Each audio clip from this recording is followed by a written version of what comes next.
কম সময়তে ডিমের অমলেট কী করে বানায় আজকে দেখাবো তোমাকে ভিডিওতে।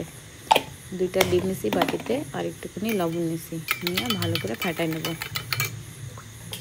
নিয়ে একটু প্যানে তেল নিছি, তেল একটু প্যানটা একটু ঘোরাঘুরি করে চারদিকে লাগাই দেবো তেলটা। লাগানোর পর ফ্যাটানো আমলেট ডিমটা দিয়ে দেবো, ফ্যাটানো ডিমটা দিয়ে দিয়েছি। তারপর প্যানটাকে ভালো করে ঘোরায় চারদিকে ফেলাই দেবো, ডিমটাকে ফেলাই একটু ফাটাই দিই, ফুলে যাচ্ছে। যখন ফুলে গেলে চামচ দিয়ে করে দেবো। তারপর একটু লঙ্কার গুঁড়ো দিয়ে দেবো, যে টেস্টের জন্য লঙ্কার গুঁড়ো দিয়ে দিচ্ছি। আর একটু পেঁয়াজ দিয়ে দেবো, একটু পেঁয়াজটা বেশি করেই দেবো আমি, আমার পেঁয়াজ ভালো লাগে, তোমাকে একটু ভালো লাগে সেই হিসাবে দেবো। 2 মিনিট এইভাবে এক পাশ বানিয়ে নেবা। আবার এটা এখন একটু পাল্টাই দেবো,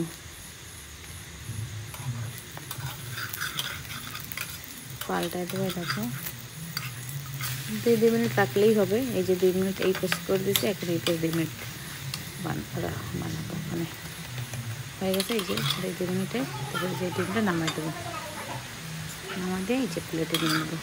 তোমার এরকম বানায় খাবা, কম সময়তে খাইয়ে বলবা কীরকম লাগে।